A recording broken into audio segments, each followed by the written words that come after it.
Alright, so what I'm going to start working on right now is repairing this battery tray. This video will kind of be pieced together because I have to do quite a bit of welding, and I will not show any welding just for the simple fact I don't want to damage my camera. But there's a few pieces on here that I'm going to have to repair. One that I showed in my comparison video is this monstrosity right here, which this piece was broke off and somebody welded it very badly on both sides. So I'll have to grind this off, smooth it out, probably re-weld it, and get that fixed. The next piece is right through here. Let me see. This piece has actually broke off in kind of a Z-type shape through here. So I'm going to have to come back, grind all that off, break this off, and refix this to be straight.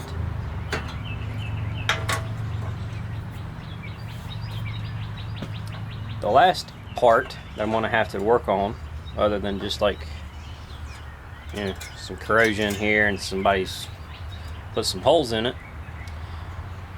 is this little tab right here. Well, this being a 64 tractor, this battery tray is different from the older ones, and it may be as well for a 63. And I say that because on my 861, which is a 58 diesel, there is a big bracket right here that kind of comes up at an angle, goes over to hook to the steering column. Well, on this one, there's just a little tab that comes up. And this square right here is where power steering lines would bolt to if it was a utility type tractor. So I can either make this from scratch, or what I'm going to do, I'm going to cannibalize a gas model one. Before everybody freaks out, this one was pretty roached out on its own. So I'm basically going to take this piece off and then weld it to my diesel tray. And I may use some more of it to fill in some places, but that's kind of my game plan right now. Hopefully it'll work. Hopefully. So I'm going to start with cutting this off and this one first before I worry with that. Once I get some of these fixed, I'll do a little bit more videoing. Okay, so this weld here was actually a very good weld. It just looked horrible, and I say it was a good weld because it's, you know, it's good and solid. So this one I was able just to grind smooth. I'm gonna have to put a little bit of filler on it and some surfacer, but you'll never know that one was there.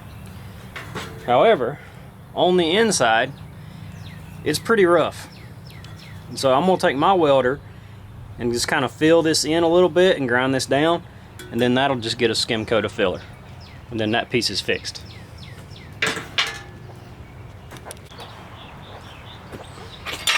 Okay, so there's this piece all cut out, re-welded, lining up nice now. And also I found this was cracked right here, so I had to fix it. So now I'm going to work on this piece right here. So I went ahead and cut out my little donor piece. And I'm going to use this line here as my reference, since that's on both pieces. I'm just going to go ahead and line this up. I'm going to clamp it into place.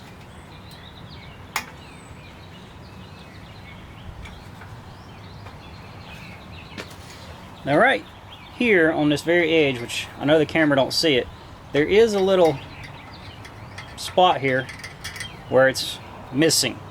However, I can fill it in with weld, it's not a problem. But now I'm going to take this little screwdriver I got right here.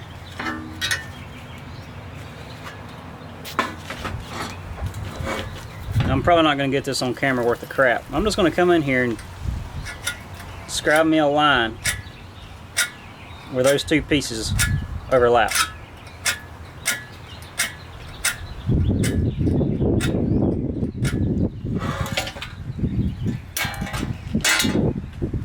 can see that line right there.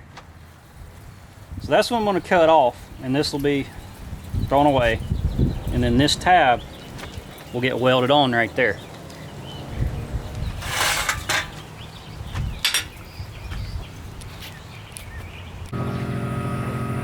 Alright, so I got that tab welded on, all smoothed out, both sides. Got a little divot right there, but a little bit of filler to take care of that. One thing I haven't mentioned, when you weld, especially with a MIG welder and you build up a weld, if you grind it all the way smooth, like the way this one was, you'll actually thin your metal, because the metal actually dives at the weld. However, I was able to do it on that and still keep my thickness. That's the whole reason for you going back and using a skim coat of filler to hide your grinding marks. But aside from that piece there, I went ahead and welded up this edge here, filled in these two holes. I had a crack there. I added a little piece here, welded up a little crack in there, filled up these two holes here. Alright, so now this piece is ready for sandblasting.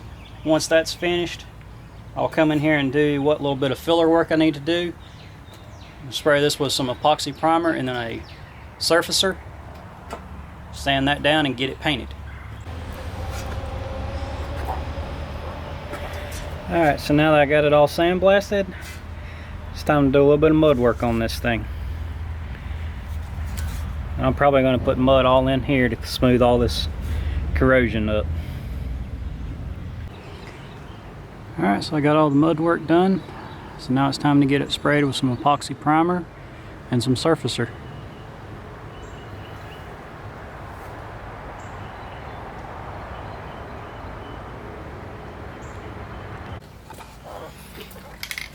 Alright, so now that I got the battery tray into surfacer, I'm going to spray it with some guide coat, and then I'll start sanding this surfacer down, and then it'll be ready for a sealer. Okay, so I got the surfacer all sanded out. It's time to spray this tray with some sealer, and then turn it blue.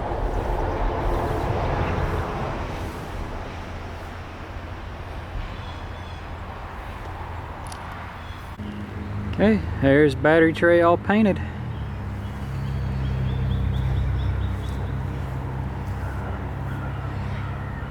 All I got left is to put the data decal right there. Alright, so the last thing I got to do to the battery tray before I reinstall it onto the tractor is put the data decal on it. I normally call these a data plate, but this is just a decal on these. It's going to go right there.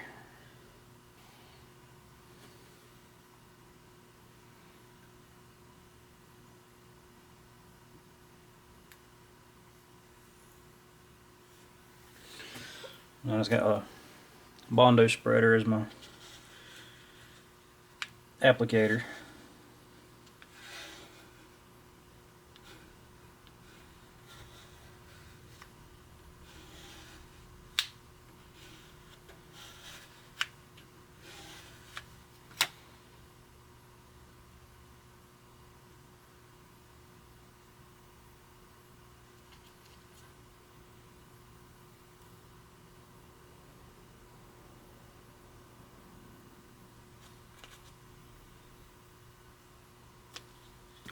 Alright, so there's the decal on. So now it's time to go put it on the tractor.